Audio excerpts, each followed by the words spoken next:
दिसंबर 1971 पाकिस्तान की तारीख का एक ऐसा बाब है जिसे देखकर हम सबको अफसोस होता है। इसी बाब की एक कहानी separation of east Pakistan the untold story के नाम से बयान कर रहे हैं पाकिस्तान के बहुत बड़े दानिश्वर जनाब जावेद जब्बार साहब, और उनसे हम बात करेंगे कि ये अनटोल्ड स्टोरी क्या है और क्यों हमारे लिए जानना ज़रूरी है। अस्सलाम वालेकुम सर। वालेकुम सलाम अवैस साहब जी, खैरियत से हैं आप? जी सर बहुत शुक्रिया, बहुत शुक्रिया। ये जो separation of east Pakistan the untold story, इसकी स्टोरी तो मैं आपसे सुनूंगा, लेकिन पहले अगर आप मुझे ये बताएं और हमारे नाजरीन को ये बताएं कि ये कहानी जानना हमारे लिए कितना ज़रूरी है, क्यों ज़रूरी है? जिस तरह अवैस साहब एक खानदान में पैदा होने वाला बच्चा, उसको है उसकी बुनियादी शिनाख्त का एक नागुज़ीर हिस्सा होता है कि माजी में मेरे वालिदैन के साथ क्या हुआ, कहाँ वो पैदा हुए, क्या हमारे खानदान की तारीख है। जैसे हर इंसान चाहता है कि अपनी नस्ल और अपने खानदान के बारे में मुकम्मल तौर पर उसे इत्तलात हों ताकि उसकी शिनाख्त में एक पायदार रुख वो इख्तियार कर सके और पहचान सके। तो इसी तरह किसी भी कौम और कौमी रियासत को जरूरी है कि अपनी तारीख के बारे में उसके शहरियों को पूरी तरह इत्तलात हो कि किस तरह हमने जन्म लिया, उससे पहले तारीखी पस मंजर क्या था और क्यों एक ऐसे वक्त आया जब दो हिस्से जुदा हुए एक दूसरे से। गुज़िश्ता 5 दिहाइयों में जी 71 के बाद एक ऐसा बयानिया हावी हो गया है जहां पर मुकम्मल तौर पर मगरबी पाकिस्तान पर जिम्मेदारी डाली जाती है ये अलहदगी की। कुछ हद तक ये दुरुस्त है, लेकिन बड़ी हद तक नहीं भी दुरुस्त, क्योंकि अलहदगी को मुमकिन बनाने में इलाकाई ताकत यानी कि हिंदुस्तान एक बहुत अहम खुफिया किरदार पहले अदा किया और बाद में खुलेआम अदा किया। दूसरी बात, हाँ, पाकिस्तान के अंदर मौजूद कुछ सियासी और फौजी किरदार रहे जिनके बारे में सही शिनाख्त अभी तक नहीं हो सकी। और तीसरी बात, मशरकी पाकिस्तान में खुद बड़ी जिम्मेदारी थी कि ऐसे नाजुक वक्त पर क्या होना चाहिए। तो इन गलत फहमियों को दुरुस्त करने के लिए और हकायक को पेश करने के लिए मैं समझा कि ये मेरा फर्ज है कि ये भी एक फिल्म की शक्ल में एक आजाद पाकिस्तानी शहरी होने के नाते मैं अपना मौक़िफ़ भी पेश करूं। लेकिन ये सिर्फ मेरी राय नहीं है, हमने दुनिया के 6 बहुत अहम दानिश्वर जिन्होंने इस मौजू को गहराई से स्टडी किया है, देखा भी है डायरेक्टली, उनसे उनकी गैर जानिबदार राय भी हासिल की। अच्छा, मैं ये चाहूँगा कि आप हमें फिर बताएं कि ये जब उनकी राय सामने आई तो वो क्या राय थी, किस तरह की थी। लेकिन उससे पहले अगर इस डॉक्यूमेंट्री का जो एक ट्रेलर चल रहा है हमारी स्क्रीन पर, ये ट्रेलर हम अपने नाजरीन को दिखाते हैं और फिर गुफ्तगू को आगे बढ़ाते हैं। जी दिखाइए।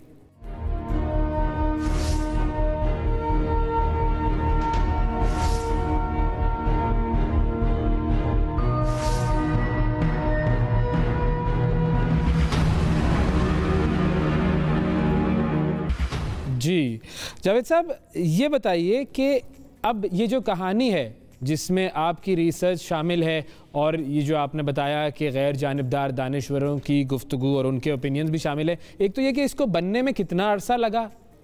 ये तकरीबन 1.5 साल का, ये 1.5 साल की जिद्दोजहद है, कोशिश है। और ये ज्यादा तवील और पेचीदा इसलिए भी हुआ क्योंकि ये ऐन कोविड के दौरान हुआ।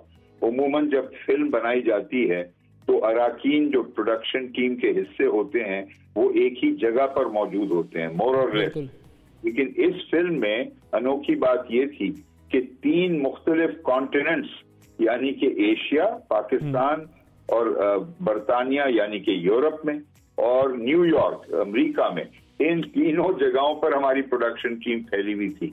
और फिर हमें तहकीक जो करना था आर्काइवल मटेरियल यानी कि फिल्म फुटेज हासिल करना, चाहे वो BBC से हो, पाकिस्तान टेलीविजन से हो, दीगर और नेटवर्क के पास हो, उनसे कॉपीराइट की इजाजत लेना, उसको असेंबल करना, फिर इंटरव्यूज करना, बाय कनेक्टिविटी, जूम के जरिए, स्काइप के जरिए, कोई कैलिफोर्निया में है, कोई न्यूयॉर्क में, कोई लाहौर में, तो इन सारी चीजों को इकट्ठा करना एक बहुत ही अनोखा तजुर्बा रहा। और शुक्र है माशाल्लाह हमने जाकर इसको टाइम पर मुकम्मल किया और इसे अब पेश कर रहे हैं। एक तो वेबसाइट इस पर होगी और वेबसाइट पर मुकम्मल फिल्म भी मौजूद होगी। www.1971untoldstory.com। सही, www.1971untoldstory.com, यहाँ पर जाकर लोग देख सकते हैं ये फिल्म। अच्छा, अब मुझे ये बताइए कि ये जो डॉक्यूमेंट्री है, इसकी आपकी अगर मैं पूछूं कि की फाइंडिंग्स जो थी वो अगर आप कुछ हमारे साथ शेयर करना चाहें, ऐसी कि वो हमें टीज भी कर दें और वो स्पॉइलर भी ना हो, और जो जिन दानिश्वरों का आपने बताया उनमें कौन कौन लोग शामिल हैं जिन्होंने अपना इसमें हिस्सा डाला है? देखिए, इसमें लोग तो बहुत से, मसलन विलियम ड्रमंड हैं, अमेरिका के बड़े नामवर प्राइज विनिंग सहाफी, जो इस वक्त सहाफत को पढ़ा रहे हैं यूनिवर्सिटी ऑफ कैलिफोर्निया में। 71 में वो लॉस एंजलिस टाइम्स के नुमाइंदे थे और उन्होंने महसूस किया था कि बहुत मुबालगाराई और बेबुनियाद बेसिस पर वो एक ब्लेम कर रहे हैं, सारी जिम्मेदारी पाकिस्तान पे डाल रहे हैं और बहुत बढ़ा चढ़ाकर फिगर्स बता रहे हैं कि कितने लोग हलाक हुए। एक वो हैं। दूसरे हैं प्रोफेसर यास्मीन सेकिया, एक American Assamese of Indian origin, जिन्होंने खवातीन को, जो मुतासिर हुई खवातीन इस कॉन्फ्लिक्ट की वजह से, चाहे वो बंगाली हों, बिहारी हों, मगरबी पाकिस्तान की खवातीन हों, उन पर तहकीक की। फिर प्रोफेसर आयशा जलाल हैं, एक बहुत नामवर पाकिस्तानी अमेरिकन दानिश्वर जो अमेरिका में रहे और उन्होंने कई किताबें लिखी हैं। प्रोफेसर इयन टैलबर्ट हैं यूनाइटेड किंगडम के, जो जनूबी एशिया की तारीख पर खास महारत रखते हैं। ये और पाकिस्तान के कई नामवर दानिश्वर। तो एक जो मुश्तरका तौर पर इत्तेफाक हुआ कि बढ़ा चढ़ाकर बिल्कुल झूठी एक फिगर को लेकर के 30 लाख मासूम बंगाली मशरकी पाकिस्तानियों की शहरियों को मगरबी पाकिस्तान के बेरहम, सपोजिटली बेरहम फौज और मगरबी पाकिस्तान के बाशिंदों ने कत्ल किया। 262 दिन में 34,000 से हमारी अफवाज की तादाद थी। तो ये बिल्कुल झूठी खबर को हमने रद्द किया है एविडेंस के साथ। दूसरी बात, आम तौर पर पाकिस्तानी भी कहते हैं कि जी हमारे 90,000 फौजी और सिपाहियों ने हथियार डाल दिए, सरेंडर, POWs। जी बिल्कुल, ये कहा जाता है। ये भी बिल्कुल गलत, बिकॉज आधे से ज्यादा तो सिविल लोग थे, उनके खानदान थे, उनके बच्चे थे, और सिर्फ 34,000 एक्चुअल फाइटिंग ट्रूप्स थे। तीसरी बात, हिंदुस्तान को एक फतेह हासिल हुई, लेकिन इंडिया के सुप्रीम कमांडर उस वक्त के फील्ड मार्शल सैम मानेकशॉ, उनको खुद हमने दिखाया है एक इंडियन टीवी को इंटरव्यू देते हुए कि जी पाकिस्तान की फौज ने बहुत बहादुरी के साथ हमारा सामना किया, बावजूद इसके कि कोई चांस नहीं था। एक पाकिस्तानी सिपाही के लिए हमारे पास 15 इंडियन सिपाही थे, हर तरफ से हमने घेरा हुआ था, मगरबी पाकिस्तान से पूरा कांटेक्ट काट दिया था। इसे उसके बावजूद बहुत बहादुरी के साथ पाकिस्तानी फौज ने हमारा सामना किया। ये एक कॉम्प्लीमेंट है जो कॉन्ट्रडिक्ट करता है ये जो मिथ है कि जी पाकिस्तान फौज हार गई। कैसे नहीं हारती, कोई भी फौज होती तो वो हार जाती, लेकिन उसके बावजूद उन्हें। फिर एक बहुत ही शर्मनाक इल्जाम कि 2 लाख बंगाली खवातीन को रेप किया गया, उनसे ज्यादतियां की गई पाकिस्तानी, मगरबी पाकिस्तानी मर्दों ने और बिलखसूस फौज ने। इस पर भी हमने साबित किया कि जब एक्चुअल तहकीक की गई तो कुछ ऐसे भी वाकयात सामने आए कि बंगाली मर्द खुद उन्होंने ज्यादतियां की हैं अपने पड़ोसन के साथ या अपने कम्युनिटी में रहने वालों लोगों के साथ, या बाहर से आए हुए लोग।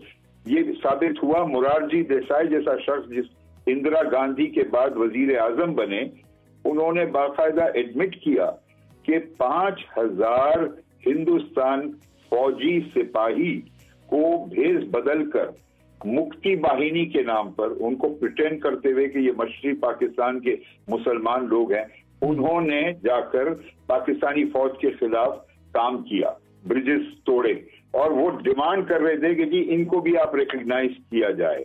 तो ये रोल कभी पहले एक्सपोज नहीं किया गया, जिस तरह इस डॉक्यूमेंट्री में साबित किया गया कि इंडिया का रोल बहुत ही खतरनाक शुरू से रहा मशरकी पाकिस्तान को अलहदा करने में। और आखिरी बात जी, शेख मुजीबुर रहमान साहब का रोल, जबकि वो बानी माने जाते हैं बांग्लादेश के, बिल्कुल, लेकिन साथ साथ कुछ ऐसे भी पहलू हमने डॉक्यूमेंट्री में दिखाए हैं जहां वो साफ ऐलान करते हैं कि नहीं, मैं आजादी नहीं मांग रहा, बिल्कुल कहीं हमें चाहिए सिर्फ सूबाई खुद मुख्तारी, हम अलहदा नहीं हो सकते, अलहदा नहीं होना चाहते। लेकिन उसके बाद ये भी कुछ हमने दिखाया कि कुछ साल कबल इस बयान के वो ऑलरेडी शुरू कर चुके थे एक साजिश हिंदुस्तान के साथ राब्ता करने की, ताकि वो अलहदगी इख्तियार करे। तो वो एक एम्बिग्विटी है तारीख में, जितनी आप तहकीक करेंगे मुख्तलिफ पहलू मिलते हैं, क्या सच है और क्या झूठ है, ये एक परपेचुअल प्रोसेस। बिल्कुल सही। अच्छा, ये जो झूठ की बम्बार्डमेंट जो हुई है इस हवाले से, इस वाक़े के हवाले से, और हमारे अपने बहुत सारे लोग भी उसमें होंगे, बहुत सारे बाहर के लोग भी होंगे, ये झूठ की बम्बार्डमेंट होती कहाँ से है? जी देखिए, जब हमने बहुत बड़ी गलती उस वक्त ये की कि फौज का ऑपरेशन जो शुरू हुआ, ये मुख्तलिफ किस्म के अनासर जो दहशतगर्दी के जरिए और हमारे पाकिस्तान की रियासत को मुकम्मल तौर पर आइसोलेट करने की कोशिश कर रहे थे मशरकी पाकिस्तान में, हमने बैनुल अक़वामी जितने सहाफ़ी मौजूद थे ढाका में, मशरकी पाकिस्तान में, उनको हमने एक्सपेल कर दिया, इजाजत नहीं दी उनको वहां रहने की। लिहाजा पहले कुछ दिनों में और हफ्तों में एक ऐसा मनफी तासुर कायम किया गया कि क्या हो रहा है मशरकी पाकिस्तान में, कि वो मुकम्मल तौर पर मबनी था इंडियन सोर्सेज पर, या ऐसे मगरबी दुनिया के सहाफी जो आए हुए थे इंडिया और वहां से इंडियन सोर्सेज से ले रहे थे। इस हद तक कि हमने डॉक्यूमेंट्री में दिखाया है, विलियम ड्रमंड अमेरिकन जर्नलिस्ट, उसने हैरान कुन बात ये बताई कि इंडिया का फॉरेन ऑफिस और उनकी एजेंसीज मेरे टेलेक्स मैसेजेस को भी टैप करते थे।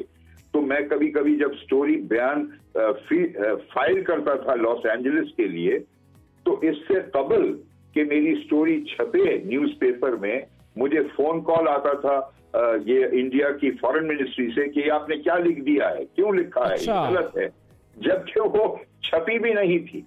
तो उसने कहा इस हद तक वो मॉनिटर कर रहे थे कि सहाफी क्या कह रहे हैं, क्यों कह रहे हैं और क्या नहीं कहना चाहिए, ताकि उनको गुमराहकुन किया जाए। और फिर मुहाजिरीन के बारे में जो झूठ फैलाई गई, ये जैसे हमने साबित किया है, मुबालगाराई के जरिए हिंदुस्तान ने ये बदनाम किया पाकिस्तान को कि ये हिंदू मशरकी पाकिस्तानी को मार के भगा रहे हैं और इसीलिए हम मजबूर हैं, हम मदाखलत करेंगे मशरकी पाकिस्तान में। जबकि हमारे डॉक्यूमेंट्री में साबित हुआ है कि कोई मुल्क ने तारीख में इस बहाने किसी और मुल्क पर हमला नहीं किया कि आप इतने मुहाजिरीन हमें क्यों भेज रहे हैं।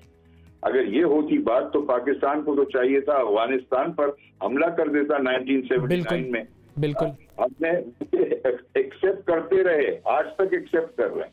तो इंडिया का जो बहुत ही जहरीला और मनफी रोल रहा और दुनिया को हमने यही कोशिश की और यही डॉक्यूमेंट्री को इसीलिए पहले सही। फाइनली मैं एक चीज़ आपसे पूछना चाहूँगा, बहुत सारे लोग ये कहते हैं कि देखो जब ईस्ट पाकिस्तान और वेस्ट पाकिस्तान अलग हुए तो इसका मतलब यह है कि वो जो दो कौमी नज़रिया था वो गलत साबित हो गया, क्या ऐसा तो नहीं है? अरे वो तो मुकम्मल तौर पर ये बेबुनियाद बात है। बल्कि मैं तो ये कहता हूँ, मैं एक इंतहा पे जाता हूँ, मैं कहता हूँ 71 में टू नेशन थियोरी यानी कि दो कौमी की जो थियोरी है ये साबित और ज्यादा मजबूत हो गई। क्योंकि मशरकी पाकिस्तान जब बांग्लादेश बना, उसने ये नहीं कहा कि मुझे हमें मगरबी बंगाल के साथ मिला दो या हिंदुस्तान के पास वापस जाने दो। बांग्लादेश बहुत फख्र करता है कि वो मुसलमान भारी अक्सरियत उनके मुसलमानों की, वो आजाद एक रियासत रहना चाहते हैं। उनके आईन का शिक नंबर 2A कहता है कि रियासत का मजहब इस्लाम है जी। और दीगर मजाहिब का भी हम इज्जत करते हैं, लेकिन official state religion of Bangladesh is इस्लाम। तो बांग्लादेशी मुसलमान कौमी शिनाख्त का उतना ही हिस्सा है जितना कि पाकिस्तान। और ये अवैध साहब, ये बंगाल ने, मशरकी बंगाल ने पाकिस्तान के तसव्वुर को तश्कील देने में जिद्दोजहद आजादी के लिए बहुत नामवर किरदार अदा किया। बिल्कुल। सरदाद लाहौर कायदे आजम ने खुद नहीं पेश किया, उन्होंने जाहिर तौर पर मशरकी बंगाल के बहुत मोअज़्ज़िज़ लीडर AKM अब्दुल फजलुल हक जी। तो ये बिल्कुल गलत बात है दो कौमी थियोरी खत्म होने की, बल्कि वो तो आज जिंदा है। और जो कुछ हिंदुस्तान में हिंदुत्व कर रहा है और बीजेपी कर रही है, उससे तो और ज्यादा एहसास होता है कि कितनी दुरुस्त ये विजन था अल्लामा इकबाल का, चौधरी रहमत अली का, सर सैयद अहमद खान का, अमीर अली साहब का, कि एक अलग कौमी शिनाख्त हमें हक है अपनी रियासत बनाने का, जिसको कायदे आजम मोहम्मद अली जिन्ना ने फिर मुमकिन बनाया। बहुत शुक्रिया अदा करेंगे जावेद जब्बार साहब, वक्त दिया आपने। और